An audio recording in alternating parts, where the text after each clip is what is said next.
সুপ্রিয় শিক্ষার্থীরা, আজ আমি তোমাদের সামনে আর্টিফিশিয়াল ইন্টেলিজেন্স বা কৃত্রিম বুদ্ধিমত্তা নিয়ে একটি ক্লাসে হাজির হয়েছি। আশা করছি বরাবরের মতো আজকেও তোমরা আমার সাথে থাকবে এবং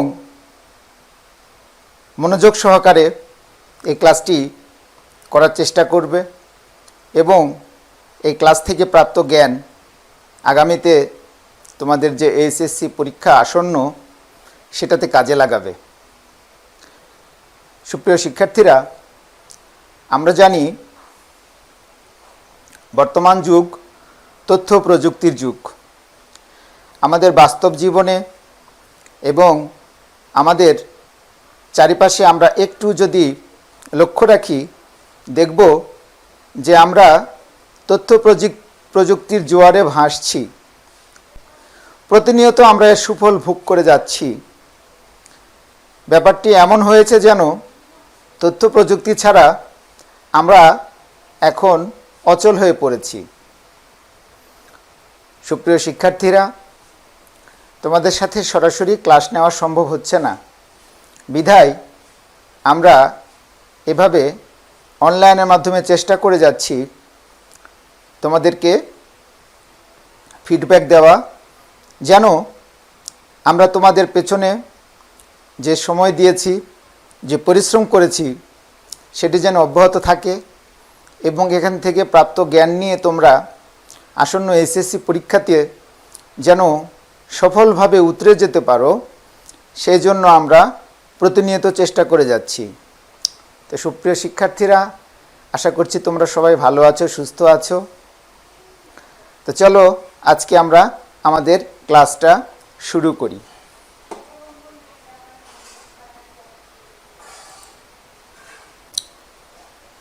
সুপ্রিয় শিক্ষার্থীরা, আমরা আজকে যে টপিকসটি নিয়ে আলোচনা করব সেটাকে সংক্ষেপে বলা হয় A1।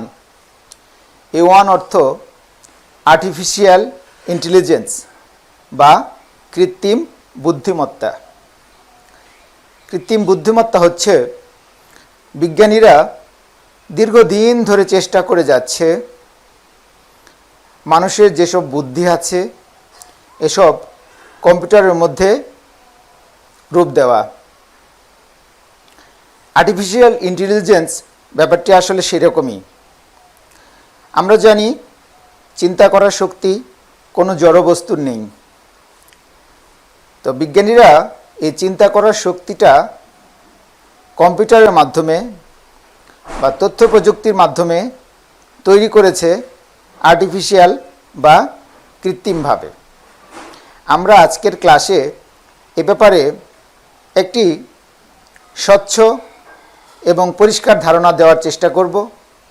আশা করছি তোমরা মনোযোগ সহকারে আজকের ক্লাসটি যদি করো, আজকের ক্লাস থেকে আর্টিফিশিয়াল ইন্টেলিজেন্স বা কৃত্রিম বুদ্ধিমত্তা সম্পর্কে একটি সুস্পষ্ট ধারণা পাবে বলে আমি বিশ্বাস করি। সুপ্রিয় শিক্ষার্থীরা, সংক্ষেপে আমার পরিচিতি দিয়ে দিই। আমি ওবায়দুর রহমান সুমন, প্রভাষক, সান্তাহার টেকনিক্যাল কলেজ এবং বগুড়া জেলার আদমদীঘি থানার ICT 4E ডিস্ট্রিক্ট অ্যাম্বাসেডর হিসেবে দায়িত্ব পালন করছি। আমি সবসময় চেষ্টা করি আমার উপরে অর্পিত দায়িত্ব সততার সাথে, নিষ্ঠার সাথে পালন করার। আমি চেষ্টা করি আমার শিক্ষার্থীদের তথ্য প্রযুক্তিতে উন্নত, সমৃদ্ধ এবং যুগ উপযোগী করে তৈরি করার, যেন তারা আমাদের প্রতিষ্ঠান থেকে প্রাপ্ত জ্ঞান নিয়ে বাস্তব জীবনে চলার পথকে সুগম করতে পারে। তারা যেন নিজেকে প্রতিষ্ঠিত করতে পারে এই প্রতিযোগিতামূলক এই বিশ্বে। সুপ্রিয় শিক্ষার্থীরা, তোমরা দেখো যে এই ছবিগুলো তোমরা দেখো, এই ছবিগুলো দেখে তোমরা কি বুঝতে পারছো? প্রথম ছবিটিতে দেখতে পাচ্ছি আমরা মাননীয় প্রধানমন্ত্রী জননেত্রী শেখ হাসিনা একটি রোবটের সামনে দাঁড়িয়ে হাসছেন। তোমরা হয়তো জেনে থাকবে এই রোবটটির নাম হচ্ছে সোফিয়া। এই সোফিয়াকে আমরা নিয়ে এসেছিলাম বাংলাদেশে ডিসপ্লে করার জন্য। তথ্য প্রযুক্তি মন্ত্রণালয়ের পক্ষ থেকে এই সোফিয়াকে আমরা নিয়ে এসেছিলাম। সোফিয়া কে বা সোফিয়া কি বা সোফিয়ার কাজ কি? সোফিয়া হচ্ছে একটি আর্টিফিশিয়াল বা কৃত্রিম মানবী। সোফিয়াকে প্রশ্ন করেছিলেন মাননীয় প্রধানমন্ত্রী, তোমার নাম কি? সোফিয়া উত্তর দিয়েছিলেন, আমার নাম সোফিয়া। আমরা জানি এই পৃথিবীতে কোনো জড়বস্তু কথা বলতে পারে না। রোবট কিন্তু একটি জড়বস্তু, কিন্তু তারপরেও সে মাননীয় প্রধানমন্ত্রী কথার উত্তর দিয়েছিলেন। কিভাবে এই কাজটি সম্ভব হয়েছিল তোমরা কি কিছু অনুমান করতে পারছো? হ্যাঁ সুপ্রিয় শিক্ষার্থীরা, এই কাজটি আসলে সম্ভব হয়েছিল মানুষের চিন্তাশক্তিগুলো ওই সোফিয়া নামক মানবীর মধ্যে প্রোগ্রামে যুক্ত করে দিয়ে তাকে কথা বলা, তাকে এরকম করে প্রস্তুত করা। এই কাজটি হচ্ছে আসলে আর্টিফিশিয়াল ইন্টেলিজেন্স বা কৃত্রিম বুদ্ধিমত্তা। বিজ্ঞানীরা দীর্ঘদিন ধরে প্রচেষ্টা করে যাচ্ছে এই আর্টিফিশিয়াল ইন্টেলিজেন্সকে কম্পিউটারের মাধ্যমে বাস্তবায়ন করা এবং এর সুফল পাওয়া। আশার কথা হচ্ছে বিজ্ঞানীরা এই পথে অনেকটা এগিয়ে গিয়েছেন এবং আমরা যদি একটু খেয়াল করে দেখি তাহলে উন্নত বিশ্বে অনেক কাজ কিন্তু এই আর্টিফিশিয়াল ইন্টেলিজেন্সের মাধ্যমে করা হচ্ছে। যেমন যে কাজগুলো ঝুঁকিপূর্ণ, অনেক মানুষের প্রয়োজন হয়, অসম্ভব কিছু কাজ, অনেক কঠিন কষ্টের কাজগুলো কিন্তু উন্নত বিশ্বে এই আর্টিফিশিয়াল ইন্টেলিজেন্সের মাধ্যমে করা হয়ে থাকছে। এরপরের ছবিটিতে তোমরা দেখো একটি মানুষের মাথার অবয়ব দেখা যাচ্ছে।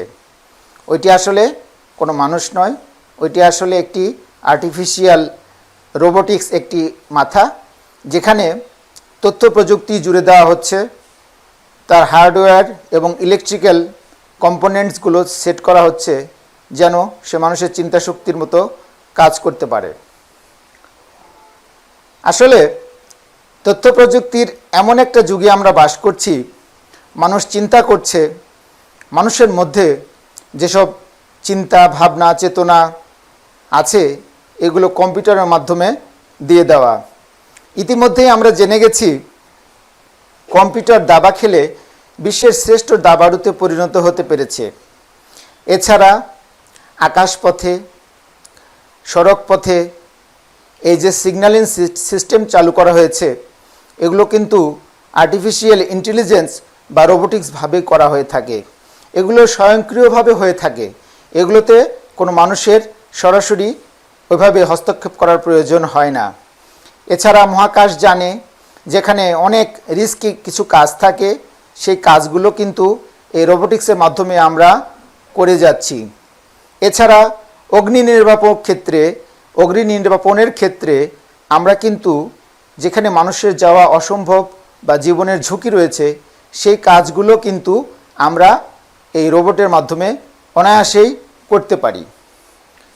তারপরে একটা ছবি দেখো, A1 লেখা আছে। A1টাই হচ্ছে আমাদের আজকের পার্ট, আর্টিফিশিয়াল ইন্টেলিজেন্স বা কৃত্রিম বুদ্ধিমত্তা। একটি রোবট একটি বোর্ডের সামনে তার দু হাত ধরে কি যেন করার চেষ্টা করছে। এই যে একটা প্রতীকী ছবি, একটা রোবট, একটা কৃত্রিম মানব, সে আসলে কিছু প্রোগ্রামের কাজ করার চেষ্টা করছে। সর্বশেষ ছবিটিতে যদি আমরা খেয়াল করি দেখব একটি মানুষের মস্তিষ্কের মগজের ছবি। মগজে যেমন বুদ্ধি, আমরা মনে করি মানুষের মস্তিষ্কের মধ্যে বুদ্ধি কোষগুলো সন্নিবেশিত থাকে। বিজ্ঞানীরা এরকম প্রোগ্রামের মাধ্যমে মানুষের কৃত্রিম বুদ্ধি তৈরি করার চেষ্টা করেছেন। হ্যাঁ, ঠিকই ধরেছে সুপ্রিয় শিক্ষার্থীরা, আমাদের আজকের পাঠ আর্টিফিশিয়াল ইন্টেলিজেন্স বা কৃত্রিম বুদ্ধিমত্তা। আমরা আজকের ক্লাস নিয়ে আরও বিস্তারিত আলোচনা করব। জানবো আর্টিফিশিয়াল ইন্টেলিজেন্স কি, এর প্রয়োগ ক্ষেত্র, এর সুবিধা অসুবিধা। তো চলো বন্ধু, তার আগে আমরা একটি ছোট্ট ভিডিও দেখে আসি।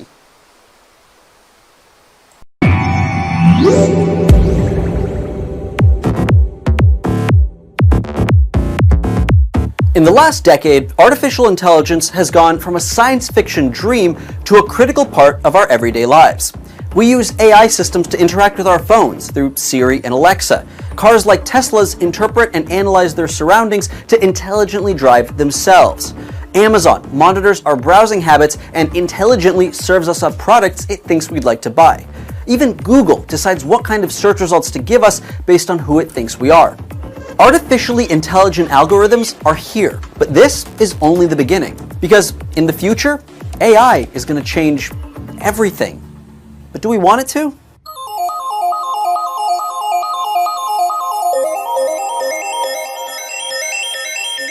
Well, what exactly is artificial intelligence? Maybe a better question might be, what exactly is intelligence? The simplest descriptor is collecting data about the world and using that data to make predictions in the short and long term. That applies to both people and machines. So when we talk about AI in our lives, we're talking about everything, from a computer being able to read a handwritten document like an OCR reader to a robot performing complex surgery on its own, even to a massive database categorizing your personality based on what you've written and looked at online. Because the world of AI is so incredibly large, let's take a look at some of the most groundbreaking developments we expect to see in the very near future, and whether that's a step forward or backward for society. First and foremost, AI systems are already primed to take over thousands, if not millions of jobs. Any job that consists of a human taking down information from other humans and inputting it into a system is likely to go obsolete. So cashiers, receptionists, telemarketers, and bank tellers are all on their way out. As self-driving cars, self-operating drones, and other conveyors from A to B get more complex, we'll also lose jobs like truck drivers, postal workers, courier services, even pizza delivery. Factories are also becoming fully automated, so are car washes and movie theaters. Even my job as a journalist is threatened by rapidly improving news algorithms that can gather information and deliver it faster and more accurately. But as society changes to accommodate an all-machine service world, it'll also open up new jobs for the next generation. Writing software, repairing and maintaining robots, and developing new and better systems. Most notably, machines are also primed to take over dangerous jobs. Firefighting, mining, deep-sea oil drilling, construction, and other careers with high mortality rates will be replaced by machines that can't get sick or hurt. We don't know what an all-AI workforce will look like yet, but many economists believe that the world might be a brighter and more rewarding place with machines taking over the more dull and hazardous jobs. As we develop better AI, we're discovering that it can not just replace human labor, but also think in ways that humans can't. Algorithms that can monitor and process massive amounts of information and make conclusions based on patterns in that data are poised to change every avenue of society. Starting from something small, like optimizing traffic patterns over time to figure out the best routes to take, or how to fix roads and rebuild highways, all the way to something much more serious, like monitoring epidemics and disease and stopping them before they spread. Machine learning has even shown to analyze human behavior and predict warning signs by recognizing common language used by people like sexual predators or terrorists, and alerting law enforcement to take action. Then again, that same technology can be used to track down political dissidents or serve fake news to vulnerable people while blocking out competing opinions and information. Just a few tech monopolies control the latest breakthroughs in data collecting, processing, and analyzing. And while we may hope that AI will help advance our society, it may just end up working to benefit the tech industry and only those who can afford to take advantage of cheaper, smarter human replacements. Maybe to the detriment of society. But for now, we just don't know what the future of AI holds. হ্যাঁ শিক্ষার্থীরা, আমরা ভিডিওতে কি দেখলাম? আমরা ভিডিওতে অনেক কিছু দেখতে পারলাম। দেখলাম যে অগ্নি নির্বাপন করছে, আগুন অনেক উপরে, আগুন হাই রাইজ বিল্ডিংয়ে আগুন, যেখানে মানুষের যাওয়ার জীবনের রিস্ক থাকে এবং মানুষের সেখানে সহজে পৌঁছা যায় না, সেই কাজগুলো রোবট কিন্তু অনায়াসেই করতে পারে। এছাড়া দেখলাম জাহাজ কাটা বা বড় বড় গ্যাসের সাহায্যে যেগুলো এই লোহা কাটা, যে আগুনের যে রিস্কি কাজগুলো আছে, এই কাজগুলো কিন্তু রোবট অনায়াসে করছে। এছাড়া আমরা এখন একটা জানি যে ড্রোন বিমান, অর্থাৎ চালকবিহীন বিমান, এই কাজগুলো কিন্তু আর্টিফিশিয়াল ইন্টেলিজেন্সের মাধ্যমে অনায়াসে আমরা করতে পারি বা করে থাকছি। তা আসলে আর্টিফিশিয়াল ইন্টেলিজেন্সের একটি অনেক বিশাল একটি জিনিস, এর ক্ষেত্র বহু বিস্তৃত। তো ক্রমান্বয়ে আজকে আমরা সেগুলো সম্পর্কে একটু ধারণা দেওয়ার চেষ্টা করব। হ্যাঁ সুপ্রিয় শিক্ষার্থী, এই শিখন ফল থেকে আমরা কি জানতে পারবো? এই শিখন ফল থেকে আমরা জানতে পারবো কৃত্রিম বুদ্ধিমত্তার সংজ্ঞা বলতে পারবো, কৃত্রিম বুদ্ধিমত্তা ব্যাখ্যা করতে পারবো এবং কৃত্রিম বুদ্ধিমত্তার ব্যবহারিক ক্ষেত্র বর্ণনা করতে পারবো।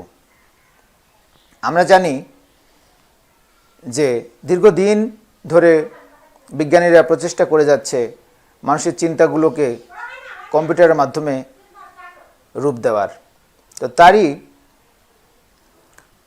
বিশেষ সফলতা হচ্ছে আর্টিফিশিয়াল ইন্টেলিজেন্স বা কৃত্রিম বুদ্ধিমত্তা। কৃত্রিম বুদ্ধিমত্তা বলতে আমরা কি বুঝি? মানুষের বুদ্ধিমত্তা ও চিন্তা করার শক্তিকে কৃত্রিম উপায়ে প্রযুক্তি নির্ভর যন্ত্রের মাধ্যমে বাস্তবায়ন করাকে কৃত্রিম বুদ্ধিমত্তা বা আর্টিফিশিয়াল ইন্টেলিজেন্স বলে। বিজ্ঞানীরা দীর্ঘদিন ধরে এই কাজটি করে যাচ্ছেন। এটাই মূলত আর্টিফিশিয়াল ইন্টেলিজেন্স বা কৃত্রিম বুদ্ধিমত্তা। বুদ্ধিমত্তা বা চিন্তা করার ক্ষমতা প্রাণীর আছে, কোনো জড়বস্তুর নেই। মানুষের চিন্তাভাবনাগুলো কৃত্রিম উপায়ে কম্পিউটারের মধ্যে রূপ দেওয়াকে কৃত্রিম বুদ্ধিমত্তা বা আর্টিফিশিয়াল ইন্টেলিজেন্স বলে। অর্থাৎ কৃত্রিম বুদ্ধিমত্তার দরুন কম্পিউটারের ভাবনা চিন্তাগুলো মানুষের মতোই হবে। আমরা চিত্রে দুটো চিত্র দেখতে পাচ্ছি। এই চিত্রের প্রথমজন হচ্ছে জন ম্যাকার্থি এবং দ্বিতীয়জন হচ্ছে অ্যালান টুরিং। এই জন ম্যাকার্থি 1956 সালে কৃত্রিম বুদ্ধিমত্তা শব্দটি চালু করেন। কৃত্রিম বুদ্ধিমত্তার প্রধান তিনটি শাখা হলো রোবোটিক্স শাখা, ন্যাচারাল ইন্টারফেস এবং বুদ্ধিভিত্তিক বিজ্ঞান। কৃত্রিম বুদ্ধিমত্তার জনক হলেন অ্যালান টুরিং। তার করা টুরিং টেস্ট কৃত্রিম বুদ্ধিমত্তার ভিত্তি স্থাপন করে। যে কোনো যন্ত্র টুরিং টেস্ট উতরে গেলেই বলা যায় যন্ত্রটির কৃত্রিম বুদ্ধিমত্তা রয়েছে। এই কৃত্রিম বুদ্ধিমত্তা আবিষ্কারের পেছনে এই জন ম্যাকার্থি এবং অ্যালান টুরিংয়ের অবদান অনস্বীকার্য। কৃত্রিম বুদ্ধিমত্তার ব্যবহারিক ক্ষেত্র। কৃত্রিম বুদ্ধিমত্তার ব্যবহারিক এমন কোনো ক্ষেত্র নেই যেখানে এর প্রয়োগ নেই। চিকিৎসাবিদ্যায়, রোগ নির্ণয়, স্টক মার্কেটের শেয়ার লেনদেনে, রোবট কার্যক্রম নিয়ন্ত্রণে, আইনি সমস্যার সম্ভাব্য সঠিক সমাধান, খেলনা, বিমান চালনা, যুদ্ধক্ষেত্র পরিচালনা, অনলাইন সেবা, যানবাহন ইত্যাদি ক্ষেত্রে এর ব্যাপক ব্যবহার বর্তমানে পরিলক্ষিত হচ্ছে। এছাড়া হাসপাতালে ডাক্তার স্টাফদের কার্যক্রম এবং কর্মতালিকা বন্টন, অর্থায়নের ক্ষেত্রে ব্যাংকিং পরিচালনা কার্যক্রম, স্টক লেনদেন, অনলাইন সেবার মধ্যে রয়েছে ওয়েব পেজ, ওয়েবসাইট, অনলাইন সাহায্যকারী। যানবাহনের ক্ষেত্রে রয়েছে গতির সাথে মিল রেখে গাড়ির গিয়ার পরিবর্তন। কৃত্রিম বুদ্ধিমত্তার সম্পন্ন মেশিনের বৈশিষ্ট্যগুলো আমরা একটু সংক্ষেপে আলোচনা করি। কৃত্রিম বুদ্ধিমত্তা সম্পন্ন মেশিন এটি মানুষের মতো কাজ করতে পারে, এটি মানুষের মতো চিন্তা করতে পারে, এটি যুক্তিমূলক চিন্তা করতে পারে, এটি যুক্তিমূলক সিদ্ধান্ত নিয়ে কাজ করতে পারে।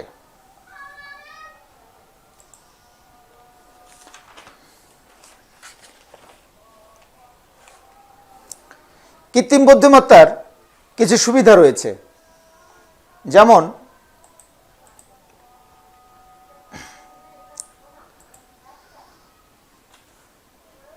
কৃত্রিম বুদ্ধিমত্তার মাধ্যমে জটিল কাজ সহজে সমাধান করা যায়। কৃত্রিম বুদ্ধিমত্তার সাহায্যে বিভিন্ন রোগ নির্ণয় এবং চিকিৎসা করা যায়। কৃত্রিম বুদ্ধিমত্তার মাধ্যমে ই-কমার্সের ক্ষেত্রে এর ব্যবহার পরিলক্ষিত হয়। সফটওয়্যার সিমুলেশন এবং রোবোটিক্স ব্যবহার আমরা কৃত্রিম বুদ্ধিমত্তার মাধ্যমে করে থাকি। তো বুদ্ধিমত্তা বা চিন্তা করার ক্ষমতা প্রাণীর যেহেতু আছে, কিন্তু কোনো জড়বস্তুর নেই, তবে বিজ্ঞানীরা দীর্ঘদিন ধরে প্রচেষ্টা করে যাচ্ছেন এই কাজগুলো করার, অর্থাৎ মানুষের চিন্তাভাবনাগুলো যন্ত্রের মাধ্যমে প্রকাশ করা।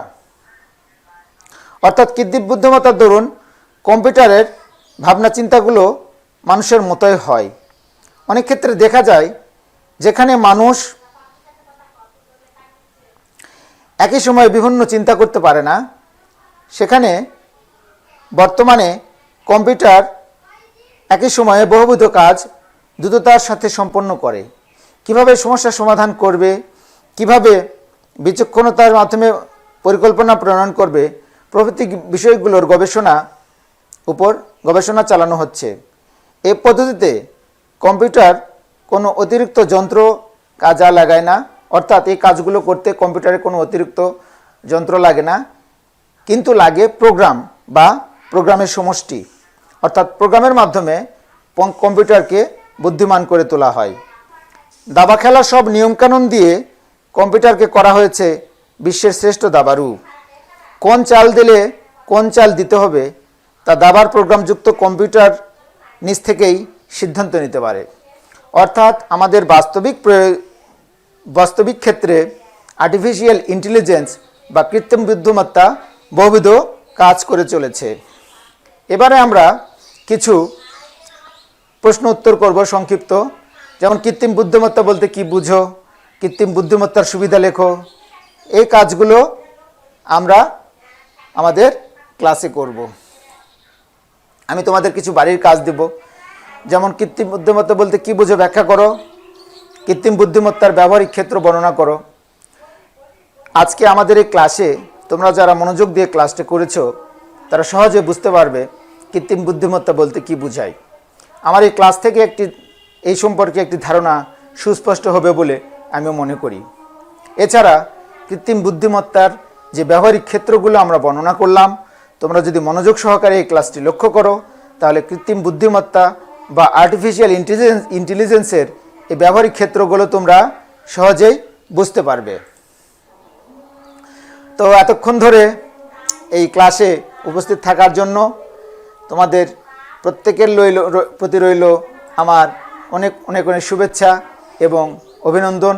আশা করছি আজকের এই ক্লাসের মাধ্যমে এই কৃত্রিম বুদ্ধিমত্তা বা আর্টিফিশিয়াল ইন্টেলিজেন্স তোমাদের